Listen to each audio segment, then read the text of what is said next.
Hello and welcome to the Embodied Women's series. My name is Melissa Mahar, and today we have the fabulous Rebecca Keating, a dear friend of mine, founder of Shaman Sisters, the creator of the Soul Frequency Healer program. She's an amazing friend and mentor of mine. I have learned from her in the past, and I am so excited to have her come and join us today in this series because we are going to be diving into healing the sister wound, which is such a tender topic. And I'm really excited to dive in. So, welcome, Rebecca.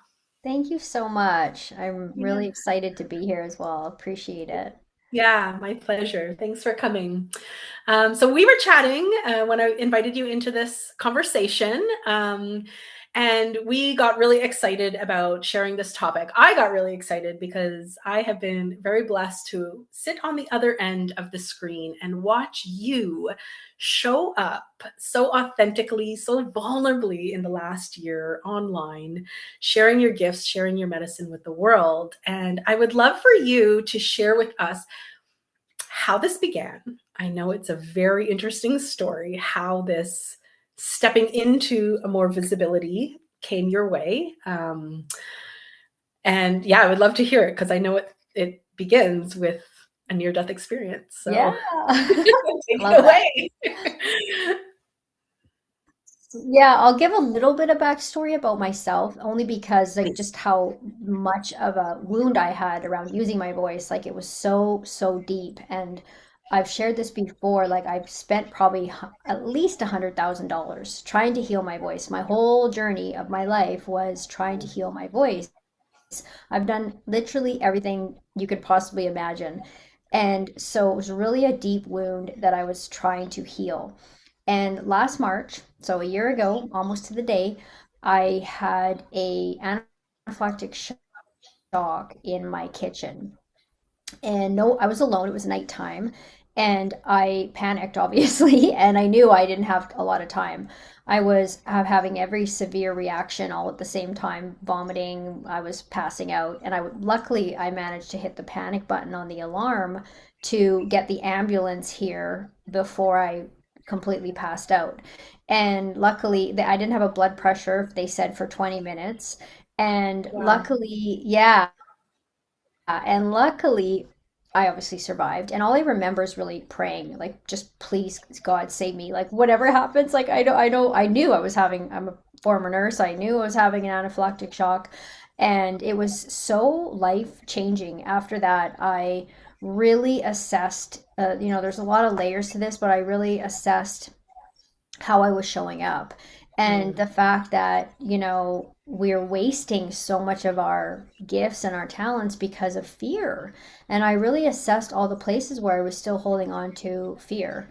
And that Mm. was when I really started to show up and do videos. And I really realized that the only way to heal is to go through the thing. And so It sucks. it's like you just have to go and be uncomfortable. And so I just knew. I knew people were going to judge me. I knew it was not going to be perfect. I knew I had a lot to learn and grow, but I just decided, you know what? I'm doing it anyway. I don't care. I'm just going to do it. And Mhm. so it started a little bit slow, but really in May of last year, I really started to pick up and like be super consistent with doing my videos. And even still, I mean, I'm still we can always, there's always room for improvement. There's always better things that we can do. And so it's just been, yeah, it's been a really amazing journey. But that was really the catalyst, was that experience. Yeah. Mhm. Yeah. And you've been doing an incredible job with it. Like I thoroughly enjoy watching the things that you're putting out. A lot of them, like I know some of the things that I've watched, I've been like mind blown.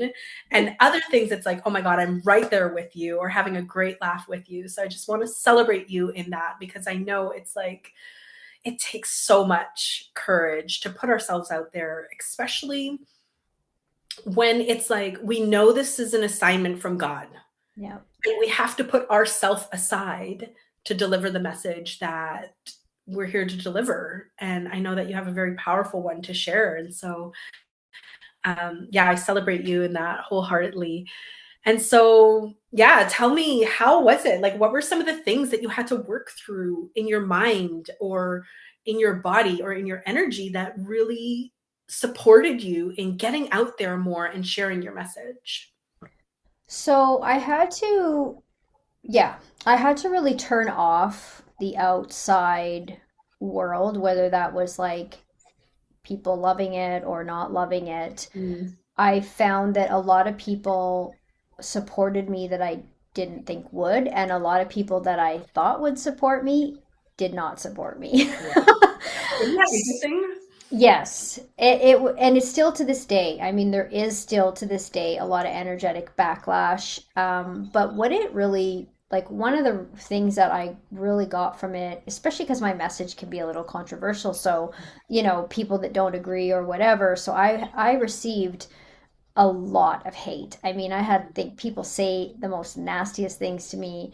I had people attack my work. I mean, still to this day, but not as often. But I had people coming at me quite a bit, and so I just developed this really thick skin. And it was also I was healing from a slander attack that happened to me online Mm, in about 2020.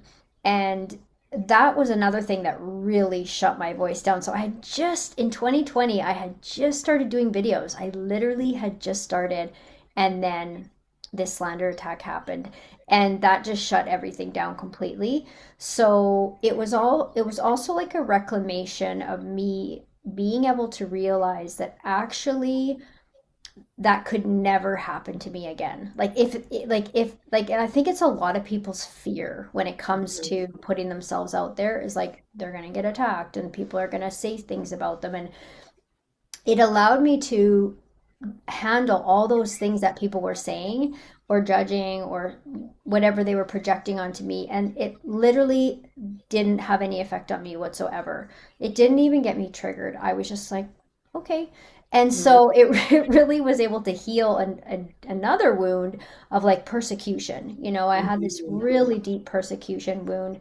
And I do find that a lot of women in general, men as well, but like when we do have a mission, when we have a message to share. And, we've probably had lifetimes of getting shut down, the witch wound and all these things. Persecution or public humility, some kind of public thing is very, very common. And mhm.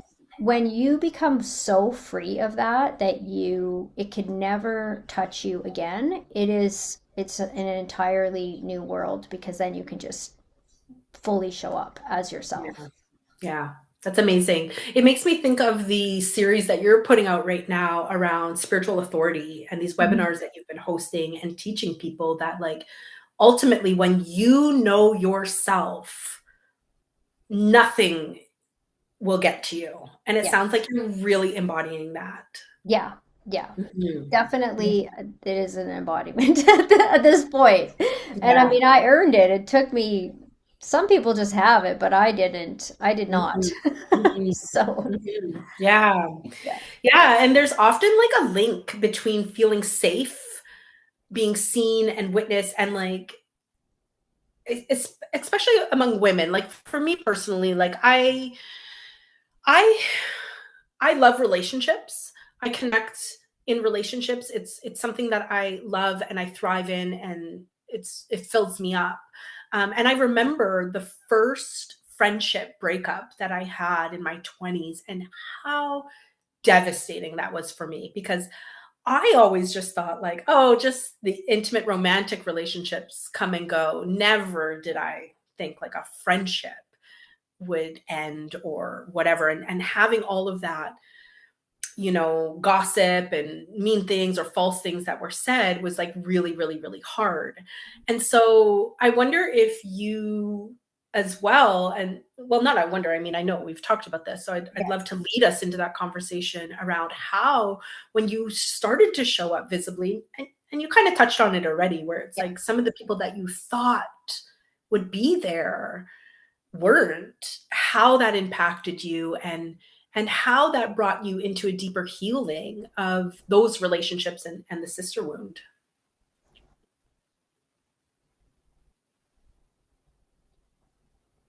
Oh, sorry, I'm gonna actually plug this in here because we might be cutting out. So yeah, it's something I dealt with my whole life, as I think most women have, most of us have dealt with this. So it was all it's I honestly feel like it's part of my life's work. Like it's been a Mhm.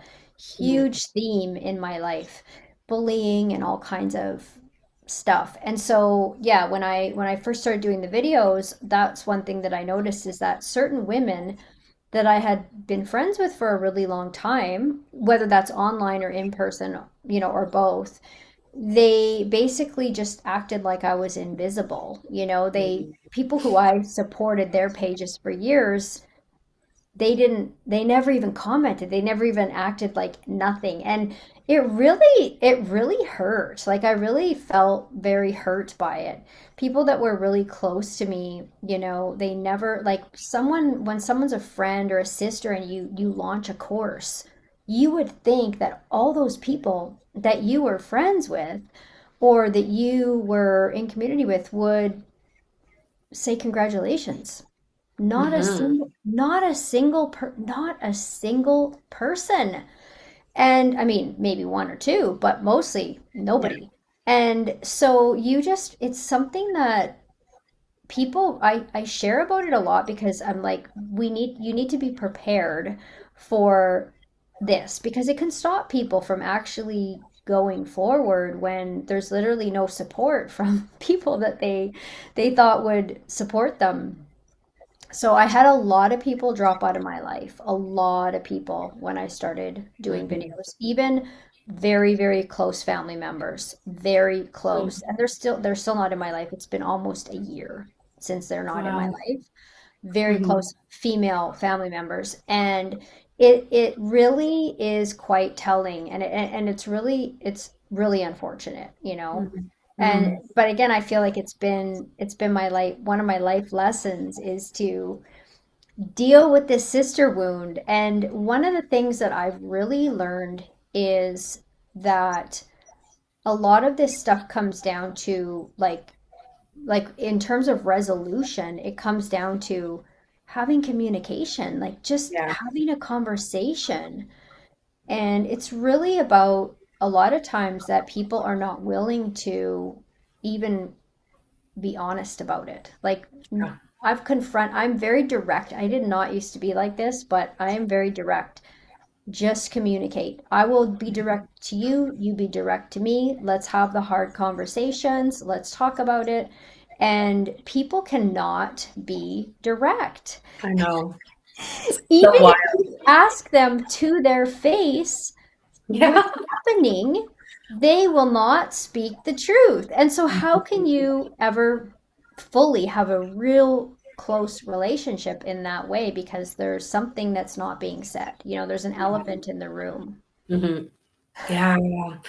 Oh, Rebecca, I deeply relate to this. Me too. Like having to have healed and work so intentionally with healing my voice. Like that was one of the first things that I recognized when I started my healing path. Like tight throat chakra.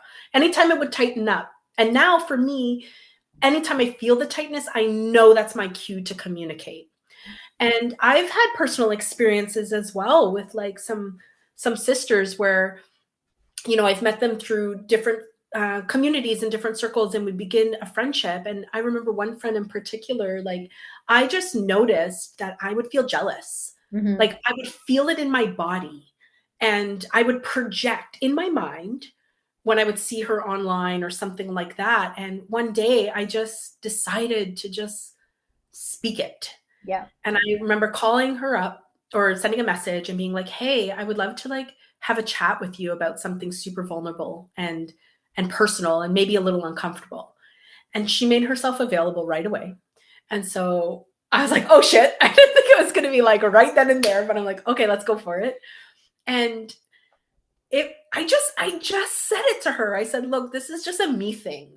But like I feel like jealous of you sometimes and it's really weird and it's really uncomfortable and I just want to name it because I want to let it go." And the really cool thing about open and courageous, vulnerable conversations is that it will either separate Yeah. or bring you to a deeper level of intimacy. Yeah. And that's what happened for her and I.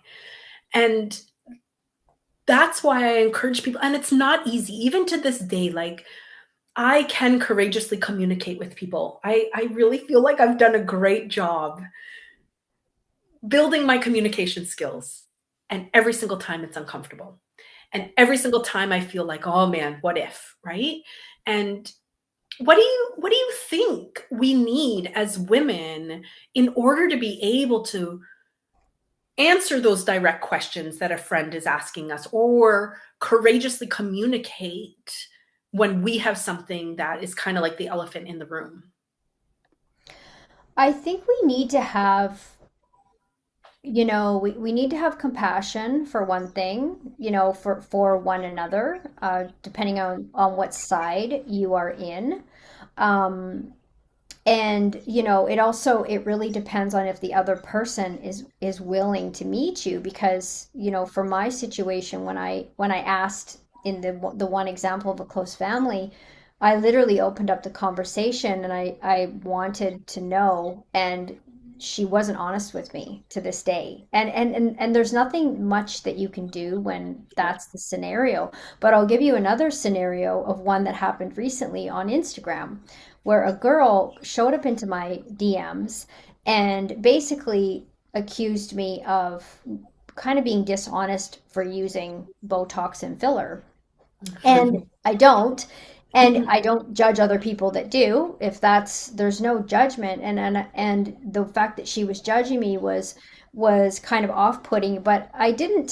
So what I did was, we had a nice dialogue about it, but the way I do things is that I'll share things in my story. I'll share these conversations because not to shame anybody, but to actually bring light to these things and how we can communicate and how we can have a dialogue. So the next day I did a reel about it, and I posted what she said. I blocked her name out and everything. I thought about blocking her. I thought, I might just block her so she doesn't see this. And then I was like, you know what? I'm not going to block her. I'm going to leave her on my page, and I'm just going to let the cookies crumble wherever they crumble. And sure enough, she saw the post and she blew up the comment section, acting like it wasn't her, but just in defense of the woman, the woman, but Interesting. she was the woman. And I let her go off, and she went off in the thing, and then she went into my DMs and started to go off in the DMs. And Interesting. then I just said to her, I said, listen, I didn't mean any malice or anything by sharing that. In fact, usually I share people's names. I didn't share your name, I didn't share your identity, but I talk about these things, and I want to bring them to light, because at the end of the day, we are passing judgment on people. And basically we had this conversation that was, very clean, very compassionate on both ends, and by the end of it we became friends. And now she's commenting on my posts and stuff, and she was also open and honest about why she actually posted that. And the reason why she posted that is because she was actually like maybe wanting to hire me, or she was trying to get a feel for me, but she couldn't read me. And Wow. because she couldn't read me, she thought maybe I was doing some kind of filler or whatever. So she thought maybe that was the barrier. But the communication was not that. And so it was like we agreed that like the communication wasn't what she was actually feeling. It Wow. came across a more of an attack, right? Yeah. And so we just had this really beautiful conversation. And the reason why I'm sharing that too is because I had a resolve to stop blocking people, Mm. because I mean, sometimes we block, sometimes it's Yeah. necessary. But I had a resolve to kind of keep the lines of communication open with people. And I mean, hey, I've been guilty of cutting people out where I probably should have led with a conversation, and that also comes from my own wounding. I'm Yeah. not perfect either, Yeah. but I'm really working on and resolving to communicate with people. Love that. Yeah. That is such an interesting turn of events. I didn't expect to hear that, yet I'm also not surprised, Yeah. because when we do show up in our wounding or our projections, it's often because there's something else there. And Yes, that's what I find too, like in the sister wound, like in that jealousy I was experiencing with that woman or whatever it is, it's usually because they're embodying something that we have yet to yeah, integrate or own or claim fully. And so it's a totally. really great opportunity to just look at it. I love looking at life as a mirror. Like, what is it coming to me? What is it showing me? Yeah. And, you know, I know, so I also tell myself this because I remember when I wasn't doing videos and I used to see women who were and they were rocking it, and I would literally unfollow them. And that was my own. And so, and I looked at it, I knew, like I reflected and went, it's because they're doing what I am not doing. yeah, So I also have compassion and understanding because I know that I get that a lot. I get that a lot. And now that I'm on the other end of that, it doesn't feel good. And I know, and I understand that those people also have feelings. You know what I mean? They feel yeah, that all of a sudden, but at least I can understand where it comes from. You know, it's not about me. It's not about the yeah, person. Yeah. yeah. And how do you find that you were able to kind of create that space for yourself to build that thick skin or not take things so personally? Because I think that's often rooted a lot in some of the misinterpretations that we create about scenarios that happen in our life. Yeah. I think it has to do with, everyone has a different capacity. So in general, I do have a thicker skin because I've been through it a lot, but it also has to do with your nervous system, like what your Mm, nervous system is able to handle. And also really understanding that it's not about me, like mhm, really like having the conversation, even like I'll journal about it, it's not about you, mhm. like really like convincing myself almost like don't Yeah, take it personally. That's the yeah. thing. If you take it personally, everything's gonna feel hurtful. And not saying it's still not hurtful, but when you know the root of it and you know it's not about you and you actually know that you're doing something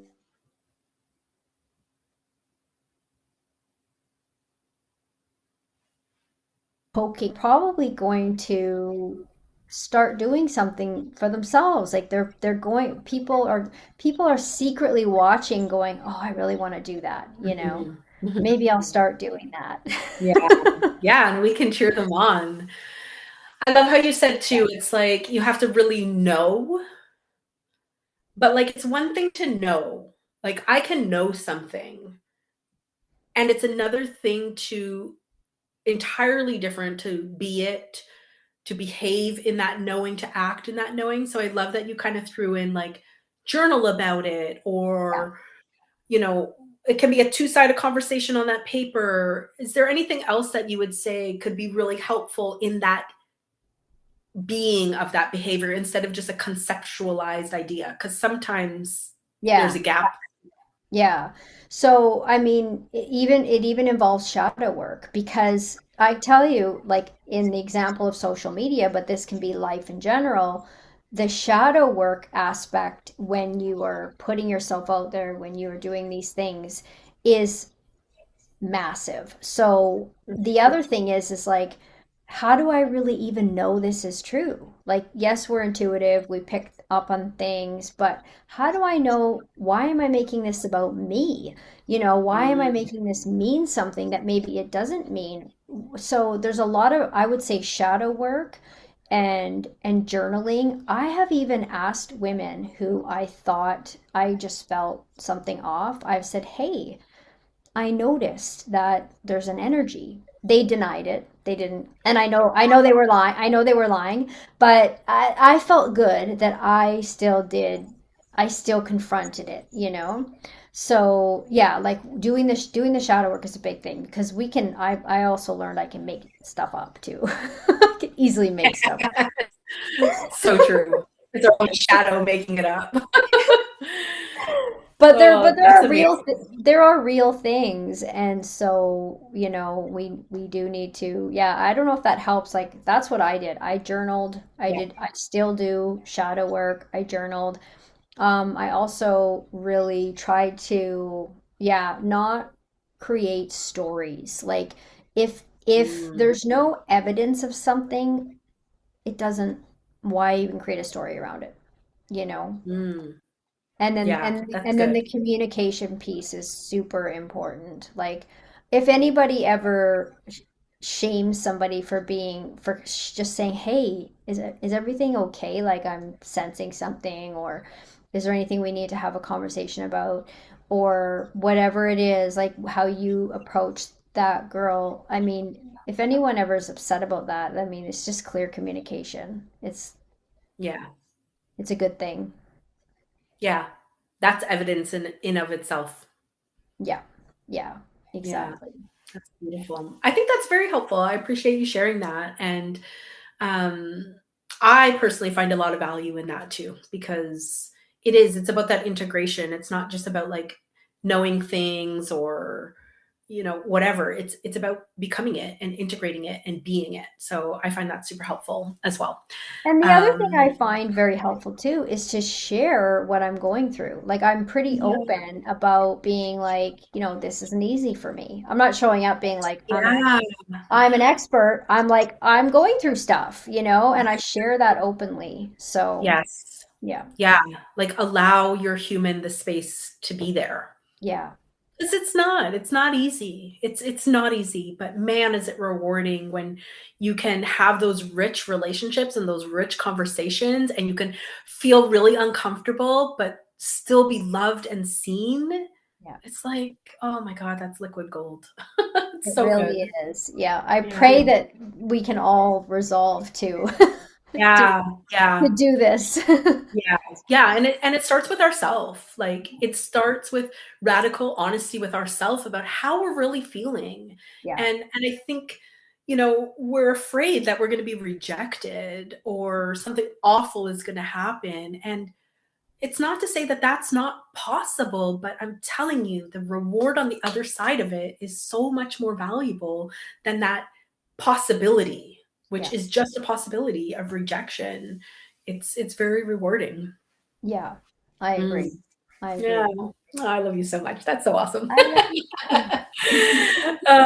So yeah, I guess my final question would be, and I mean, gosh, this is a deep one, but I know you're like me. You love this juicy stuff. But right now in this moment in existence of the collective consciousness of us humans, we're in a very interesting time. It is a very interesting time to be alive right now. And kudos to us all for being here at this time. What advice would you have for women or for men who may be watching this? What is important for us to know right now at this moment in time that you believe is going to help us rise to this occasion that is called life?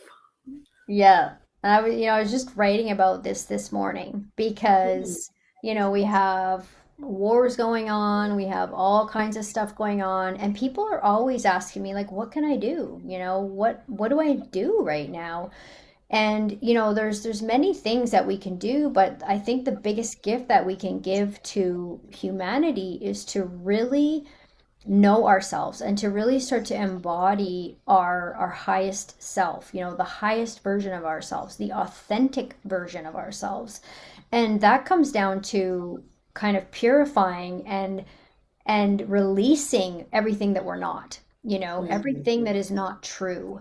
And it really comes down to us doing our own inner work, really doing the inner work. And like, okay, what does that look like? Like, it's like a thing, like do your inner work. Well, what do we do? How do we do our inner work? And I feel like even if you look at the wars that are happening in the world, it's like these wars are happening in the world. So where are we at war within ourselves? And where are we at war with others in our life? mm, Because it really starts with like, are we still holding on to resentments? Are we still holding on to judgments? Do we still have these blame things where we're blaming other people? A lot of people are always messaging me about things that happened in the past, and they're really still stuck in this old energy of what happened in the past. And I always say, like, we've all done things that we would probably do different if we could redo them, and that's part of life, right? So it's coming to that level of consciousness where we live from the heart. It's always about the heart for me, because our heart is really our connection to our soul, to our higher consciousness, to everything. So if the Mhm. heart's not open, then we are not, we're not operating in a way that we can even have these higher conversations where we can have forgiveness. So it's, for me, it's about really coming into the heart and having that forgiveness, operating from a place of love as much as possible, because that is what really will heal the world, I believe. And that also involves like letting go of differences, because we're not all going to agree on everything, and Yeah. the playbook of the world is like left versus right, religion versus new age, and all these different, like, I'm a carnivore, I'm a vegan, like people always constantly being pitted and being divided. So just allowing people to make their choices and have their views without having this war. So Mhm. that's kind of my core message right now that I feel could really make a difference for a lot of Yeah. people. Yeah. I love that. I agree completely. It's so wonderful, and I'm so grateful that you shared your heart and your wisdom with all of us, and thank you for everything that you're doing in this world. And may your path continue to be blessed, and may all the lives that are meant to come to you and find you and begin their healing journey, and serve other people in their healing journey. So thank you, Rebecca. Thank you so much. You're Yeah, also doing amazing things, so it's thank really you. cool to grow together. Absolutely. Yeah. If people want to find you, get in touch with you, what is the best way for them to do that? So probably Instagram, that's Rebecca LL Keating, or even my website, RebeccaKeating.com also. Wonderful. Yeah. Amazing. And if people want to learn about your soul frequency healer training, that's on there as well. I have done a few programs with Rebecca, and they have changed the trajectory of my life and my wisdom and my gifts that I've been able to share. So I can definitely say she is the real deal, and she can help you on your path. So if you're looking for a wonderful mentor, she is definitely one. That means a lot. Thank you, Yeah, Melissa. I my appreciate pleasure. it. My pleasure. Thank you so much. And get in touch with Rebecca if you want to connect with her, work with her, learn more from her. Definitely follow her online and watch her visibility, her courageous communication, get out into the world. Thank you Thank so you. much.